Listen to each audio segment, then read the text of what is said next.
खबर बड़वानी से। जिले में जैसे जैसे कोरोना संक्रमण कम होते जा रहे वैसे ही राजनीतिक पारा भी गरमा रहा। एक और जहां प्रदेश के पूर्व गृह मंत्री बाला बच्चन जिले के लोकसभा राज्यसभा सांसद द्वारा अपनी निधि से की गई घोषणाओं पर सवाल खड़े करते हुए कहा, जब सांसद निधि पर रोक है तो फिर क्यों घोषणा कर जिले को गुमराह कर रहे। लोकसभा सांसद ने बाला बच्चन पर पलटवार करते हुए कहा कि बाला बच्चन ने गलत और ओछी मानसिकता का परिचय दिया है। पहले साल की निधियां हमारे पास शेष है। बाला बच्चन भ्रमित जानकारी दे रहे। जिले में लोकसभा और राज्यसभा सांसद द्वारा निधि की कई घोषणा को लेकर जिले में विधायक बाला बच्चन और सांसद गजेंद्र सिंह पटेल में आरोप प्रत्यारोप का दौर शुरू हो चुका है। एक और जहां पूर्व गृह मंत्री बाला बच्चन ने राज्यसभा सांसद सुमेर सिंह सोलंकी और लोकसभा सांसद गजेंद्र सिंह पटेल द्वारा अपनी अपनी सांसद निधि से ऑक्सीजन प्लांट, ऑक्सीजन बेड और अत्याधुनिक एम्बुलेंस देने की लाखों रुपए की घोषणा की। उन घोषणाओं पर बाला बच्चन ने सवाल खड़े करते हुए कहा, जब पिछले साल से देश के प्रधानमंत्री मोदी द्वारा मार्च 2022 तक सांसद निधि पर रोक लगा दी है, फिर क्यों घोषणाएं करके इस जिले की जनता को गुमराह कर रहे हैं। उनका कहना है कि दोनों सांसदों के पास निधि है ही नहीं तो फिर ये घोषणा क्यों। जब इस मामले पर हमने लोकसभा सांसद गजेंद्र सिंह पटेल से बातचीत करी तो उनका कहना है कि बात सही है कि 2 साल से सांसद निधि कोरोना वैक्सीनेशन के लिए लगा दी गई है। कहा, 2019 जब मैं सांसद बना उस पहले वर्ष की मेरे पास कुछ निधियां शेष हैं। निश्चित रूप से अगर हमने निधियां डोनेशन करी हैं तो वो निधि हमारे पास उपलब्ध है, इसलिए हमने कोरोना के संक्रमण में देने के प्रावधान के आधार पर हमने की है। इतना ही नहीं, उन्होंने बाला बच्चन पर सवाल और बड़ा हमला करते हुए बोला कि वो भ्रमित जानकारी दे रहे हैं, उनकी बात का अध्ययन करना चाहिए। साथ ही उन्होंने कहा, ये बहुत गलत और ओछी मानसिकता का परिचय दिया है बाला बच्चन। की पहली बैठक पे आप आए हैं, क्या डिसीजन में क्या चर्चा हुई? नहीं, देखिए मैं आपको बताना चाहता हूँ कि अभी तक इनने कभी हमको खबर और सूचना दी भी नहीं थी। डिस्ट्रिक्ट क्राइसिस कमेटी में बुलाना भी नहीं चाहते थे और पूरी सरकारी बैठक का, शासकीय बैठक का भाजपाकरण करते थे। आज मैंने उनका सबका पर्दाफाश किया है और आज की बैठक में बड़वानी जिले के नागरिकों से संबंधित कि कोविड से निपटने के लिए और उसके उपाय क्या होना चाहिए, ये मैंने 12 बिंदु उनको लिख के दिए हैं प्रभारी मंत्री जी को। और उसके बाद आप लोगों के लिए मैंने जो प्रेस नोट बनाया है उसमें मैं आप लोगों को बताना चाहता हूँ कि जैसे वर्तमान जो हमारे जो जिला कांग्रेस कमेटी के अध्यक्ष है वीरेंद्र सिंह दरबार जी को उन्होंने नहीं बुलाया। कांग्रेस क्या राष्ट्रीय राजनीतिक दल नहीं है। मैंने कलेक्टर और प्रभारी मंत्री से इस बात को पूछा है। जिला पंचायत के उपाध्यक्ष को नहीं बुलाया है, जिला पंचायत के वर्तमान के सदस्यों को नहीं बुलाया है। दूसरी बात यह है कि पूर्व जिला पंचायत के अध्यक्षों को उनने जोड़ा है।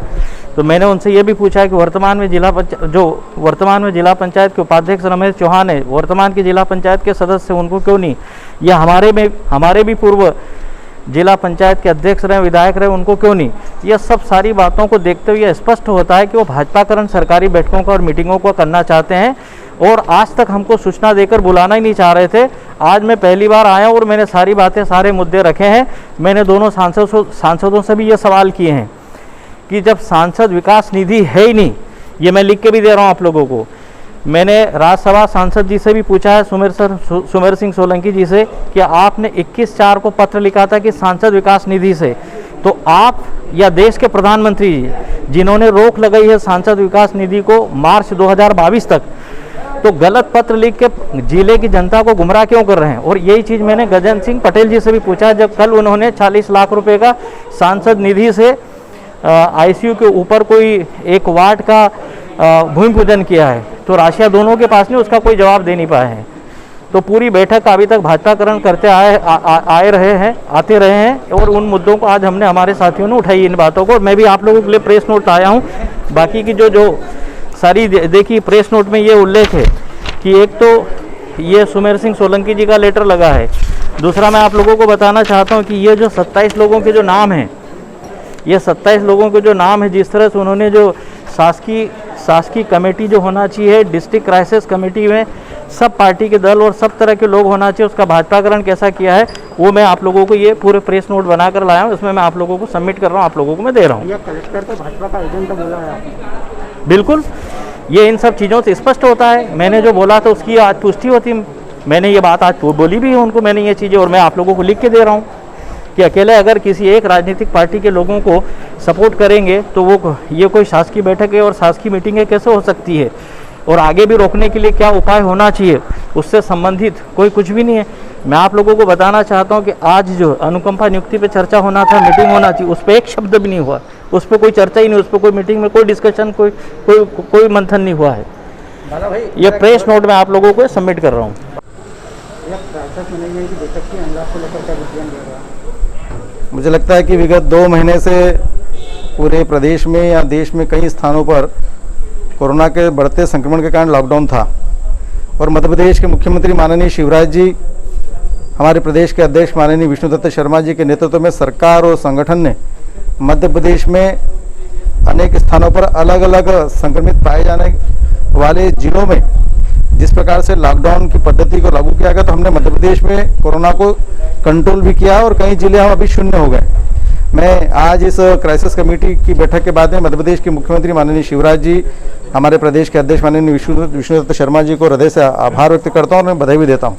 और जिस प्रकार से अब 1 तारीख को अनलॉक होने वाला है और इसलिए कुछ नियम और कुछ कानून मध्य प्रदेश की सरकार ने गाइडलाइन बनाई है, वो गाइडलाइन के आधार पर हमारा जिला जिस श्रेणी में आता है, बड़वानी और खरगोन, ये दोनों जिले मेरी लोकसभा में आते हैं, तो कहीं न कहीं अनलॉक होगा, कुछ चीज़ें खुलेगी, कुछ चीज़ें जो खुलेगी वो सोशल डिस्टेंस के माध्यम से और दुकान पर सामग्री का विक्रय किस मापदंड पर होना चाहिए, उस मापदंड के आधार पर विवाह कार्यक्रम कुछ सीमित संख्या पर हो, कोई कार्यक्रम भी सीमित संख्या पर, इस प्रकार के कई प्रावधान मध्य प्रदेश की सरकार की ने गाइडलाइन पर लागू करे हैं और निश्चित तौर पर कल उसी गाइडलाइन हमारे जिले में भी लागू हो जाएगी। यह बैठक में गमागमी का माहौल था, पूर्व गृह मंत्री ने आरोप लगाया है आपकी निधियों को लेकर।